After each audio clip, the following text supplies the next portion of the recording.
The CDC estimates that 1 in 68 children in the U.S. have autism. The prevalence is 1 in 42 for boys and 1 in 189 for girls. That means about 5 boys for every girl. The latest estimate of autism prevalence is 1 in 68, up 30% from 1 in 88 rate reported in 2008, more than double the 1 in 150 rate in 2000. In fact, the trend has been steeply upward since the early 1990s, not only in the U.S., but globally. With us is Louis Scarantino, and he's not just an author, but a dedicated autism advocate and a captivating motivational speaker. Louis has written empowering books like Finding Love on the Spectrum, an ASD guide to dating, and Autism, the Unstoppable Achiever. Louis has become a leading voice in the autism community, making a profound difference in the lives of many. Louis Scarantino, we'd like to welcome you to the show. I'm happy to be here. Honored to be here. We're glad because we don't really get to talk about autism. It is rampant everywhere. Everyone knows someone on the spectrum now, it seems, but it's just not a public conversation. You just sort of hope it goes away. Well, it's not going away. It seems to be growing in great multiples. You've become an expert in this. Maybe you could tell us your personal journey with autism, because everyone has a backstory that gets them into whatever they're trying to rescue. Well, I grew up in a small town. I was diagnosed with autism at 2.5 years old.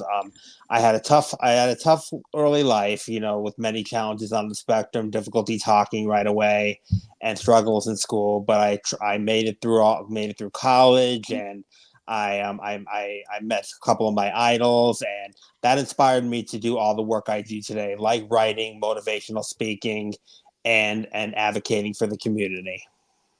What are some of the common misconceptions about autism that you frequently come across? How do you address them, too?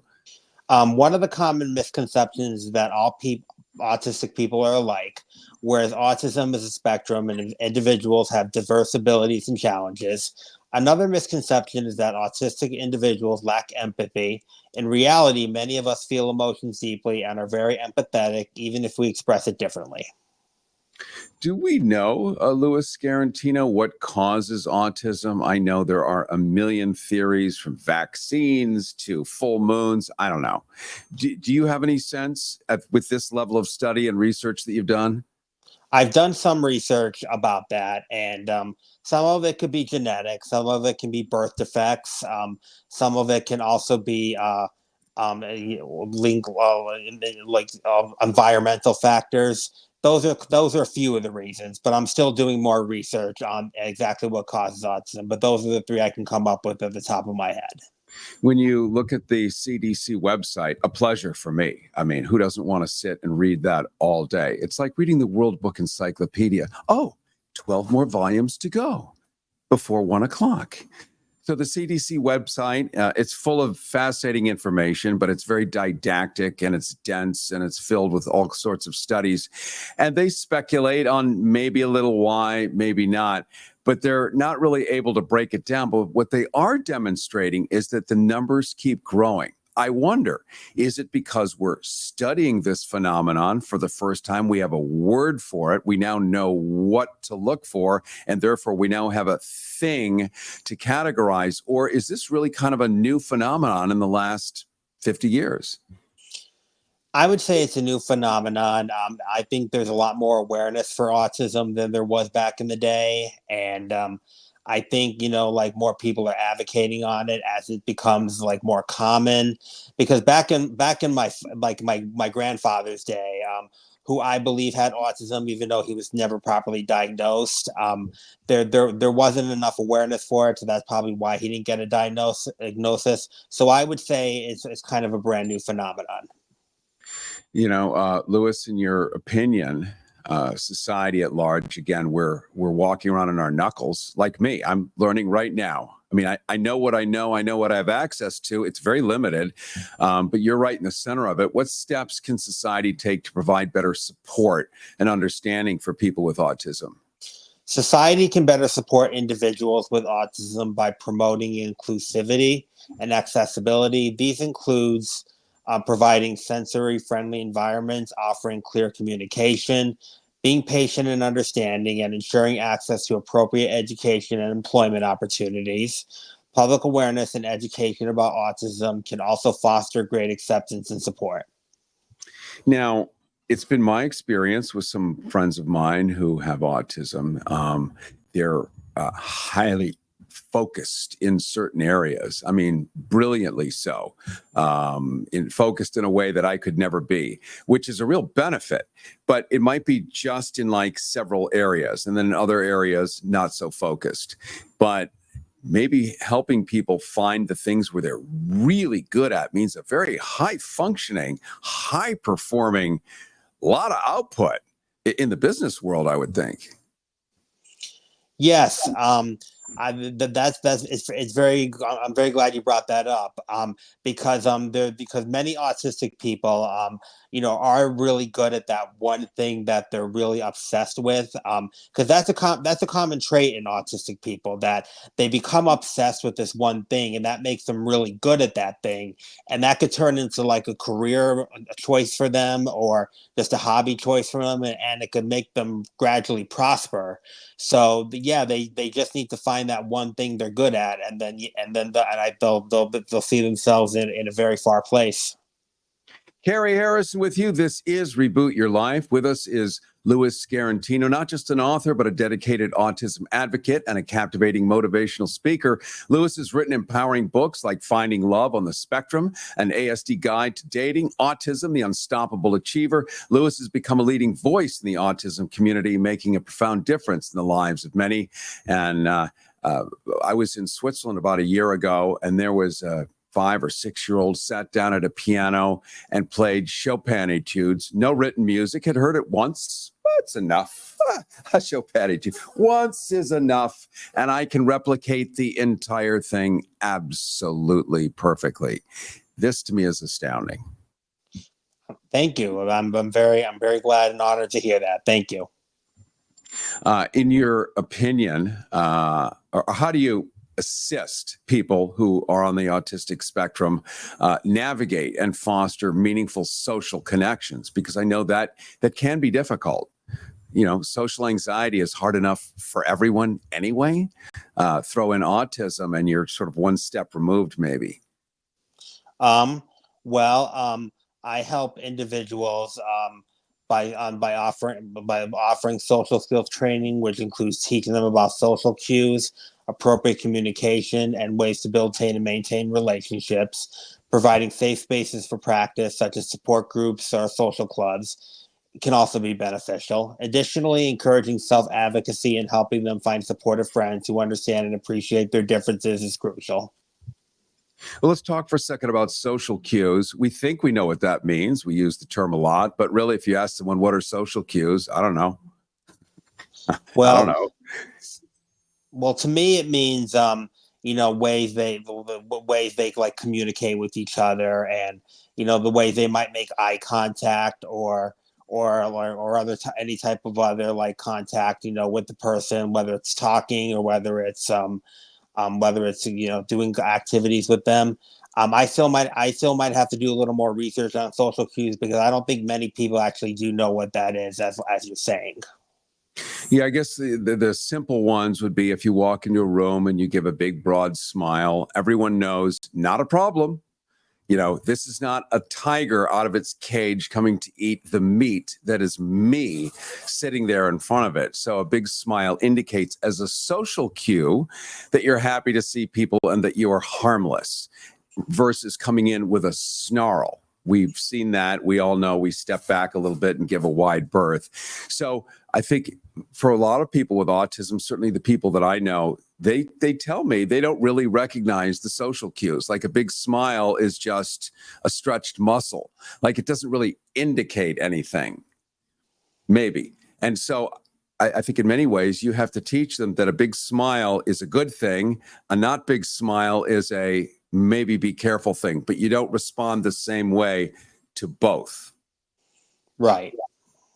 So yeah, you definitely have to, make you make yourself comfortable, but you also have to make other people comfortable. And what autistic people actually do struggle with is the way they present, like the way they smile, and like it might come off as like a mean smile instead of like a happy smile. Like I know my smile can be genuine, but some autistic people may have trouble smiling in like the same way I do. So what they have to do is they have to work on that in therapy. So it make other people feel comfortable around them, like they're not dangerous or anything.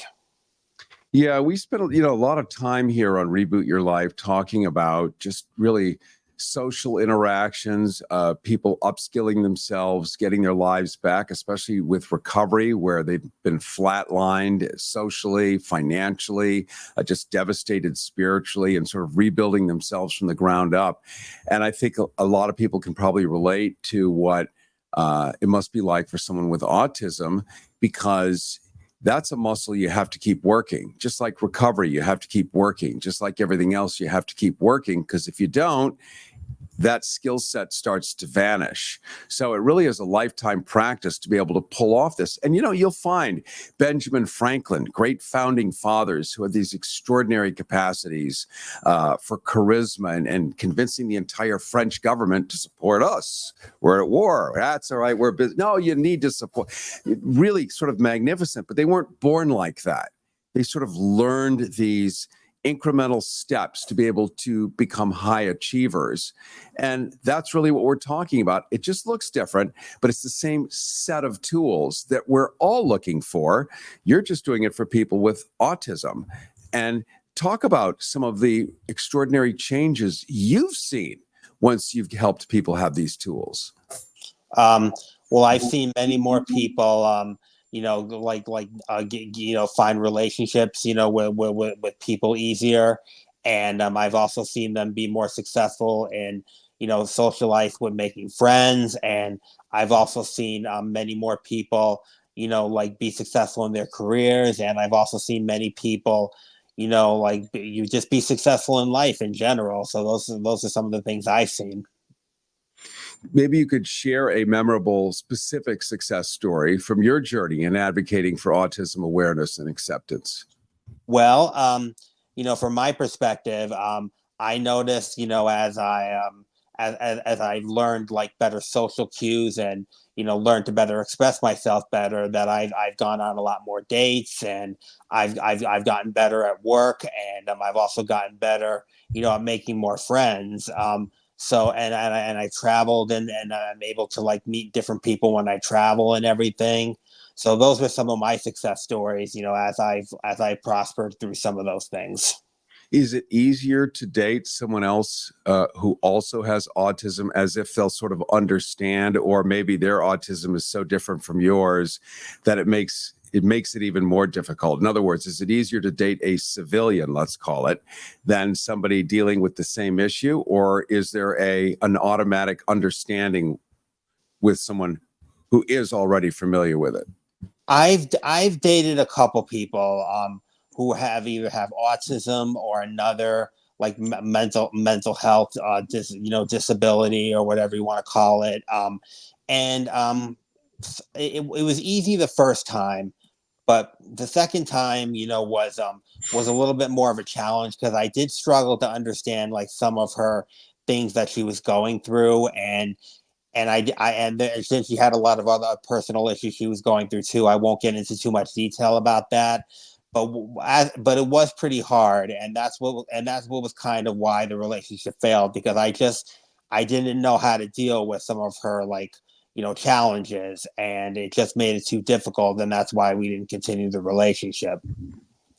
Well, it's hard to be an upright mammal, a human being. This is Shakespeare wrote about it, Chaucer wrote about it. It's been there since day one, these kind of human struggles. But you've really helped us today, enlightened us about a segment of society that's really vast, and we don't really get to talk about it or look in or get the inside view. So I feel way more sensitive to it, more enlightened, alerted, and hopefully more capable at being helpful. So I want to thank you, Louis Scarantino. Finally, a message of hope and empowerment. What would you like to convey to people living with autism who are watching or listening right now, to them and their families?